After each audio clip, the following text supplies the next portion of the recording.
Test എക്സർസൈസിലെ 6ാമത്തെ question ആണ്. Prove that all circle drawn on the four side of a rhombus.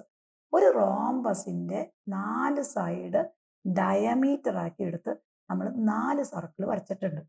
ആ 4 സർക്കിളും passing through the common point, ഒരു common പോയിന്റിൽ കൂടിയാണ് പാസ് ചെയ്യുന്നത്. അതാണ് പടം കണ്ടത്, റോംബസ് ആണ്. ആ റോംബസിന്റെ ഒരു സൈഡ് ഇത്, അതിനടുത്ത ഒരു സർക്കിള്, രണ്ടാമത്തെ സൈഡ് വേറൊരു സർക്കിള്, മൂന്നാമത്തെ സൈഡ് വേറെ സർക്കിൾ, നാലാമത്തെ സൈഡ് വേറെ സർക്കിൾ. ഈ സർക്കിൾ എല്ലാം കൂടെ ഒരു കോമൺ പോയിന്റിൽ കൂടെ പാസ് ചെയ്യും. ഇതാണ് നമ്മുടെ ക്വസ്റ്റ്യൻ എന്ന് പറയുന്നത്. അപ്പൊ നമ്മൾ ഈ റോംബസിന് ഒരു പേര് കൊടുക്കാം, ABCD എന്ന് പറഞ്ഞു കൊടുത്തു. അപ്പൊ AB എന്ന് പറഞ്ഞ സൈഡ് എടുത്ത് നമ്മൾ ഫസ്റ്റ് സർക്കിള്, BC എന്ന് പറഞ്ഞ സൈഡ് എടുത്ത് സെക്കൻഡ് സർക്കിള്, CD എന്ന സൈഡ് എടുത്ത് തേർഡ് സർക്കിൾ. ഇനി അടുത്ത AD എന്ന സൈഡ് എടുത്ത് നമ്മൾ എന്താണ്, 4ാമത്തെ സർക്കിൾ വരച്ചിരിക്കുകയാണ്. ഇനി ഇത് രണ്ടും കൂടെ ജോയിൻ ചെയ്യുന്ന ഈ രണ്ട് ഡയഗണൽ ജോയിൻ ചെയ്യുന്ന പോയിന്റ് നമ്മൾ O എന്ന് കൊടുത്തു. അപ്പൊ നമ്മൾ ഇവിടെ എന്താ ചെയ്യണേ, കൺസിഡർ ദ ടൈമിംഗ്. നമ്മൾ ഇതൊന്ന് എഴുതി നോക്കാം. Consider the rhombus. റോംബസ് ഏതാണ്? ABCD. Consider the rhombus ABCD. ABCD. ഒരു റോംബസ് നമ്മൾ എടുത്തു, അതിന് നമ്മൾ പേര് കൊടുത്തു ABCD. ഇവിടെ എന്താ ചെയ്തിരിക്കുന്നത്, രണ്ട് ഡയഗണൽസ് വരച്ചു. അത് ഏതൊക്കെയാണ് മക്കളെ? BDയും ACയും ആണ് അല്ലേ? ഇപ്പം 2 ഡയഗണൽസ് ഏതൊക്കെയാണത്? 2 ഡയഗണൽസ് AC ആൻഡ് BD. ഈ രണ്ട് ഡയഗണലും എവിടെയാണ് ഇന്റർസെക്ട് ചെയ്യുന്നത്? O എന്ന പോയിന്റിലല്ലേ? അപ്പൊ നമുക്ക് അതൊന്നും വേണമെങ്കിൽ എഴുതാം. അപ്പൊ 2 diagonals diagonal intersect at the point O എന്ന പോയിന്റിൽ ഈ രണ്ട് ഡയഗണൽസും ഇന്റർസെക്ട് ചെയ്യും. അപ്പൊ അങ്ങനെയാണ് ഈ രണ്ട് ഡയഗണൽസ് ഇന്റർസെക്ട് ചെയ്യുമെങ്കിൽ നമുക്ക് എന്തറിയാം, ഈ AC പെർപെൻഡിക്കുലർ ടു BD ആയിരിക്കില്ലേ? അപ്പൊ therefore എന്ത് എഴുതാം? AC perpendicular to BD.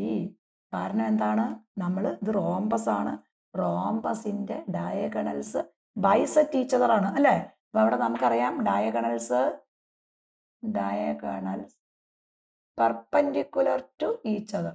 രണ്ട് ഡയഗണൽസും പെർപെൻഡിക്കുലർ ആയിരിക്കും. അത് നമുക്ക് അറിയാവുന്ന കാര്യമാണ്. ഇത്രയും കാര്യങ്ങൾ നമുക്ക് അറിയാവുന്നതാണ്. ഇനി നമ്മൾ എന്താണ് ഇവിടെ പ്രൂവ് ചെയ്യേണ്ടത്? ഈ O is the common point of 4 circle.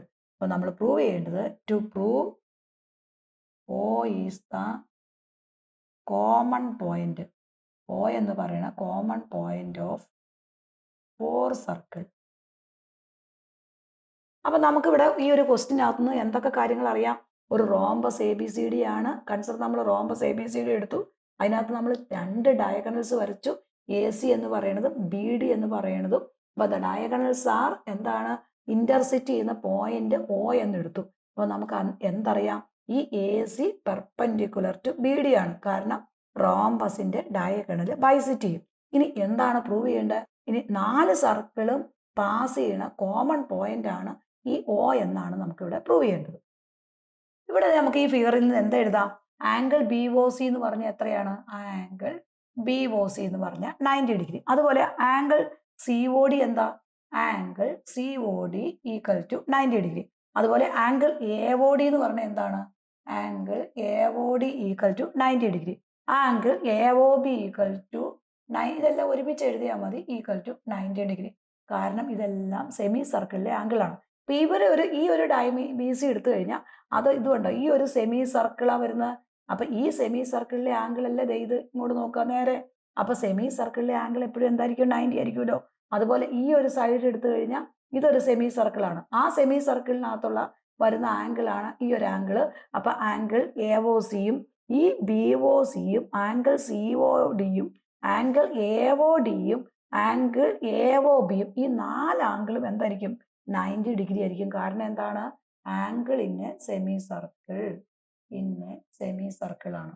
Semi സർക്കിളിലെ angle എപ്പോഴും എന്തായിരിക്കും? 90 ഡിഗ്രി. നമുക്കറിയാവുന്ന കാര്യമാണ്. ഇനി നമുക്കിത് ഓരോന്നും 90 ആന്ന് പറഞ്ഞാൽ എന്താണ് അർത്ഥമാക്കുന്നത് നോക്കാം. ആംഗിൾ BOC 90 ഡിഗ്രി എന്ന് പറഞ്ഞാൽ എന്താ അർത്ഥമാക്കുന്നത്? O is angle BOC, angle BOC.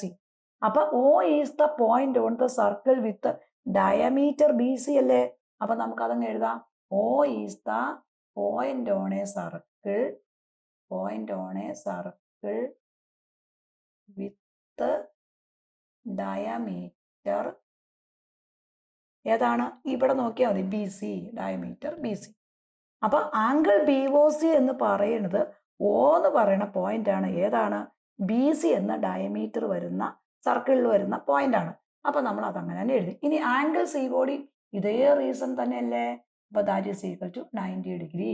അപ്പൊ ഇവിടെയും എന്താണ് അർത്ഥാക്കുന്നത്? O is the point on the circle with diameter ഏതാണ്? സി ഡി ആണ്. ഇനി അടുത്ത ആംഗിൾ എ ഒ ബി ഇതുപോലെ തന്നെ എഴുതാം. Angle A O B equal to 90 degree. അപ്പോഴും എന്താ? O is the point on the circle with A B. കണ്ടോ? ആംഗിൾ എ ഒ ബി എന്ന് പറയുമ്പോൾ ആംഗിൾ എ ഒ ബി. അപ്പൊ എ ഇവിടെ പറയുന്ന എ ബി അല്ലേ ഇതിന്റെ ഡയമീറ്റർ. അപ്പൊ എ ബി ഡയമീറ്റർ ആയിട്ട് വരുന്ന ഓയിൽ വരുന്ന സർക്കിളിൽ വരുന്ന ഒരു പോയിന്റ് ആണ്. അപ്പൊ അതും ഇത് സെയിം കണ്ടീഷൻ തന്നെയാണ്. O is the point on the circle with diameter. അവിടെ ഏത് വരും? A B. Diameter A B വരും. ഇനി അടുത്ത അതുപോലെ തന്നെ നമുക്ക് ബാക്കിയെല്ലാം ഇതുപോലെ തന്നെ എഴുതാം. ആംഗിൾ ഇപ്പൊ നമ്മൾ എഴുതിയത് ആംഗിൾ എ ഒ ബി. ഇനി നമുക്ക് എഴുതാനുള്ളത് angle A O D. Angle A O D എന്ന് പറയുന്നത് 90 ഡിഗ്രി ആണ്. അതും സെയിം കണ്ടീഷൻ തന്നെ. O is the point on the circle with diameter A D വരും. അപ്പൊ നമ്മുടെ എല്ലാ കണ്ടീഷനും ശരിയായി. ഇനി ഇവിടെ നോക്കിക്കേ, ഇതിനകത്ത് നിന്ന് എന്താ എഴുതാം നമുക്ക്? ഇവിടെയും O is the point on the circle with diameter A B C. ഇവിടെയും O is the point on the circle with diameter C D.